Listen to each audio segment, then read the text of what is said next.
Hi everyone, Ollie here and welcome to Olly Ranks 3, where I will be ranking Classic Who Season 3.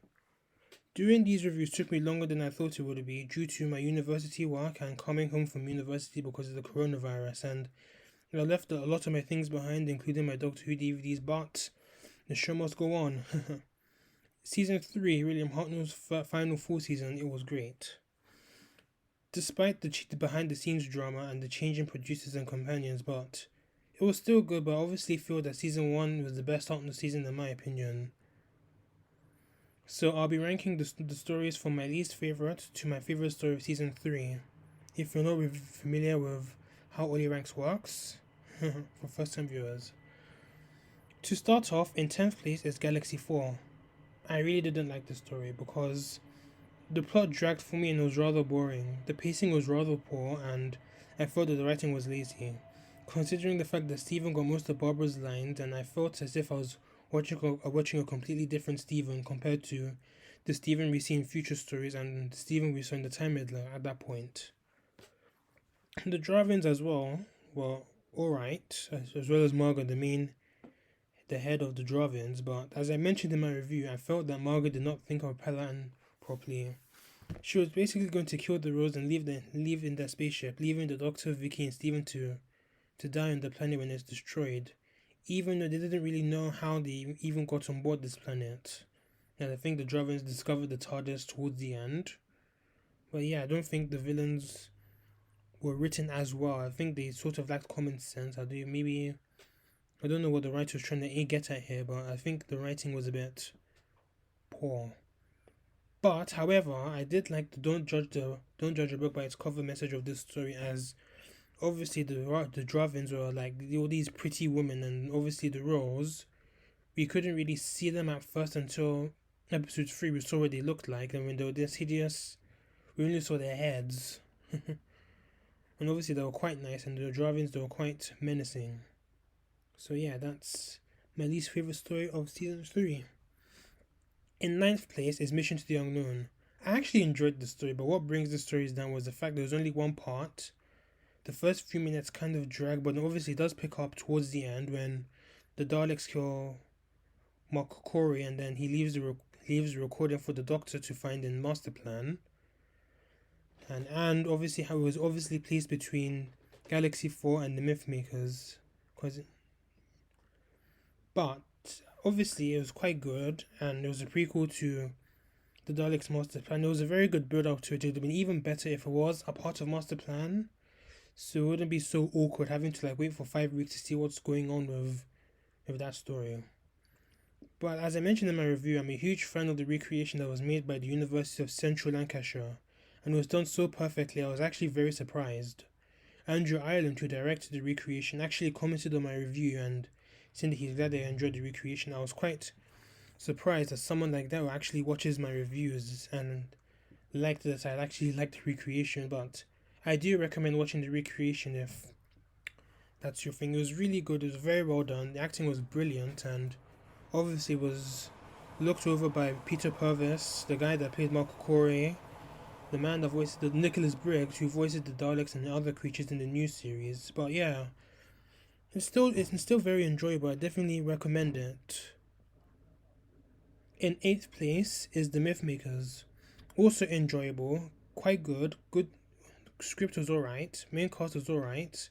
I liked how the mood of this story changed from slightly comedic to pure tragedy in the last episode, as it was set in the Trojan War and the Trojan horse was used because the Doctor was pretty much inside the Trojan horse, and he was brought into Rome. No, sorry, not Rome.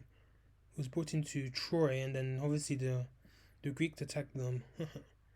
But in episode 4, the mood change was pretty much what made this story great. I mean, if it was pure comedy throughout, it probably would have been quite bad, but it was good. It was a good thing of this change. And obviously, episode 4, where the change sort of happens, is where I think this is where the strongest out of the other parts. Cassandra, who is the villain of the story, she was quite good. She doesn't meet the Doctor, but she does kind of act as a foil to Vicky and Stephen. Well, mainly to Vicky, because Vicky is pretending to be someone called Cressida, and Cassandra's suspicious of her because when Vicky first met them, she was saying she was from the future and all that. That was sort of aroused their suspicions. Speaking of Vicky, her departure in this story really brought the story down. She fought for a boy she just met, and it was as if the writer was trying to do another Dalek invasion of Earth story as Susan actually fell in love with David and she decided to live her life with him. But this story actually lacked the emotion. But Vicky's departure actually lacked the emotion Susan's departure didn't have, because Vicky was like, she said to the doctor, I wanna. We don't even see her actually talk to the doctor. It was pretty much off screen, and then she decides to run off, and then Stephen gets injured, and then the doctor tells Stephen that she's alright, she's going to be safe, she's going to see Troilus, and that was it. I mean, that wasn't very good. I mean, for someone like Vicky, I think she deserved a better departure story because of that. In addition, Vicky wasn't really acting herself in the story. I mean, as I mentioned in my review, she is this confident girl, but then all that confidence pretty much went away. Well, it was still there, but I think she was written a bit stupidly, because she was pretty much saying all these things, saying, "Oh, I'm from the future." That wasn't really Vicky at all. Maybe because she's not with the doctor, maybe that's why, but that really shouldn't have happened. And obviously, Vicky is replaced by Katerina, who comes in at the end of episode 4. Sorry, at the start of episode 4, but then she suddenly decides to join the TARDIS because of some reason, to look after Steven or something like that. But yeah, it wasn't really done well. But it would have been a lot better if she was introduced earlier on in the story. I mean, that would have given her some establishment, even though she actually does die halfway, not even halfway through Master Plan. She was only there for like a few episodes, and then she just dies. In 7th place is The Gunfighters. I also enjoyed the story. I mean, it was very light-hearted.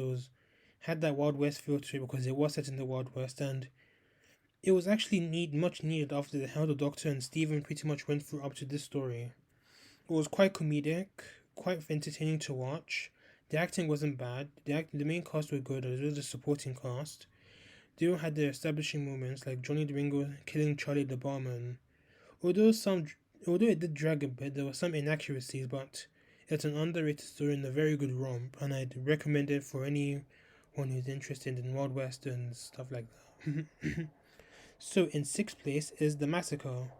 This is a gritty historical, and in comparison to the other historical stories, and it's unique. It's a very unique story as well, because it mainly focuses on Stephen, and Peter Purves, who plays Stephen, as well as the supporting cast, carried the story in Hartnell's reduced role. Even Hartnell himself, he actually does stand out, even though he doesn't really do much. He plays two characters, the Doctor, obviously, and he plays another character called the Abbot of Amboise, and he did them very well. Even though the Abbot didn't even do much as well, but he was still good. William Hunt did a good job. And also, like the Doctor's speech when Stephen was leaving the TARDIS, even though he does come back, and after the whole shit show that went down in that era, the Doctor was like, "Oh, I'm all alone. Should I go?" He started recalling back his companions, saying how they're also desperate to go back into the times. And then he decides, "Oh, maybe I should go back to Gallifrey." Well, he doesn't actually say Gallifrey. He said, "Maybe I should go back to my own planet, but I must not. I must not."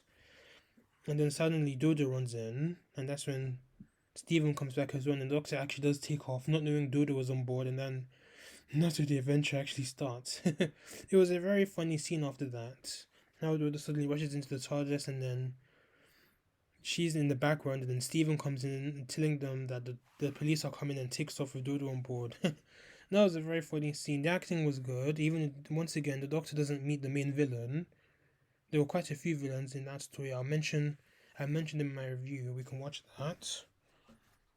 But the only complaint I have about this story was how the Doctor was written in this story. In the whole story, he was pretty much in episode 1, decides to speak to someone, doesn't appear for the rest of the story. Sorry, the rest of the story up to episode 4, when he was just inside that shop the whole time.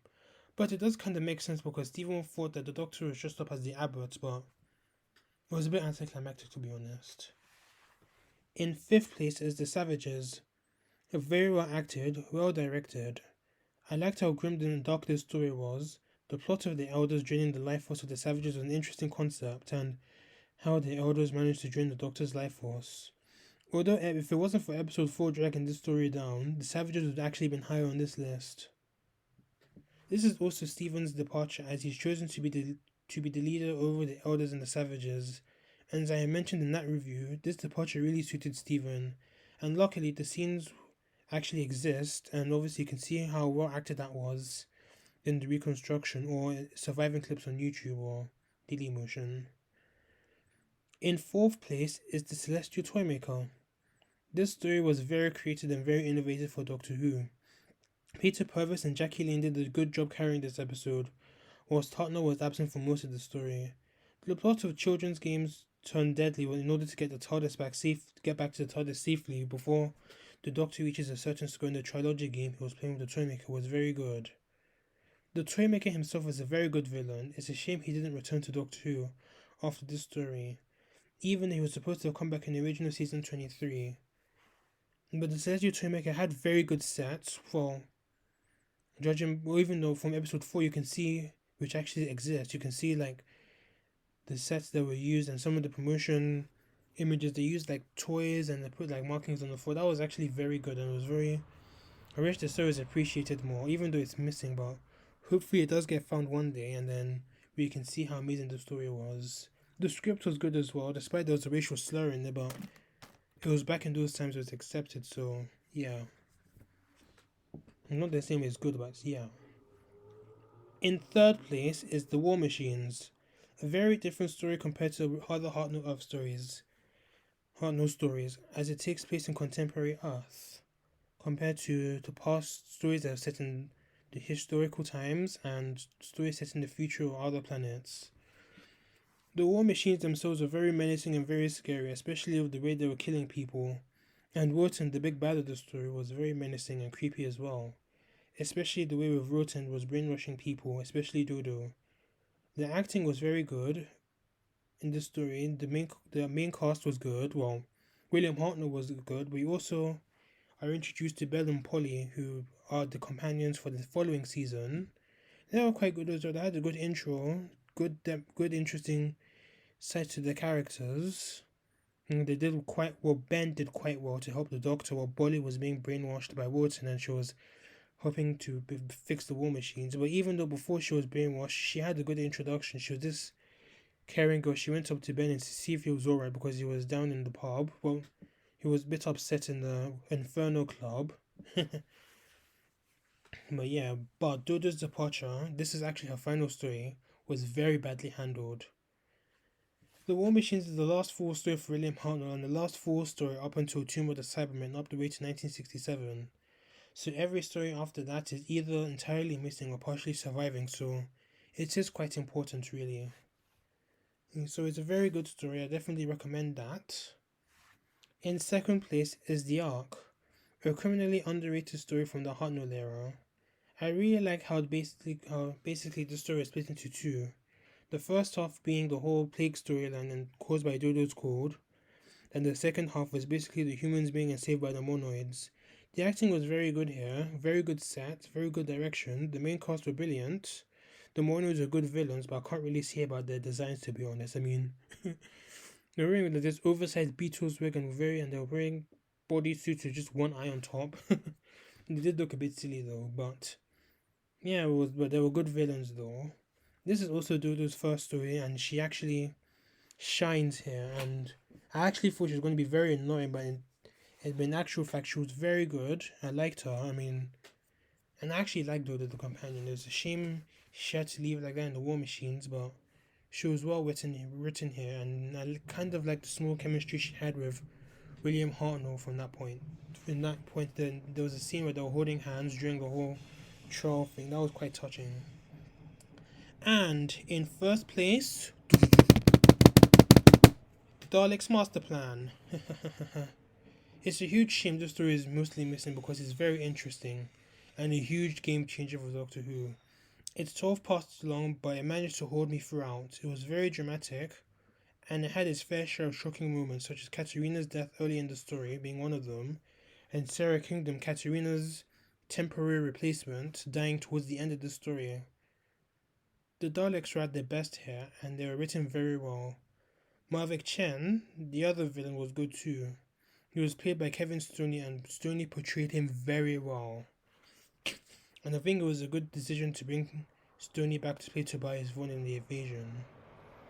We also have the Feast of Stephen, a very funny part of the story, and it was a nice breather as well from the main action. There were no Daleks or any Mavic Chen, it was just the Doctor who found himself, the Doctor, Stephen, and Sarah who found themselves in London 1966 in the police station, and they went back to Hollywood, and then madness ensued, and then after that madness ended, the Doctor decided to break the fourth rule. It's a perfect story, and if it all existed, I'm sure Master Plan will be celebrated as one of Doctor Who's greatest stories. So that's my ranking for season 3. I'm amazed I've gotten this far in my reviews, and I thank my subscribers. Even though I do not have as many as other channels, I'm very grateful to the ones I have at the moment. I thank for the people who've been supporting me ever since. So thank you very much for that.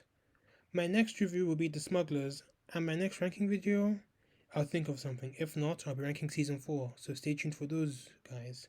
Thanks for watching. Let me know your real ranking of season 3, and see you around, guys.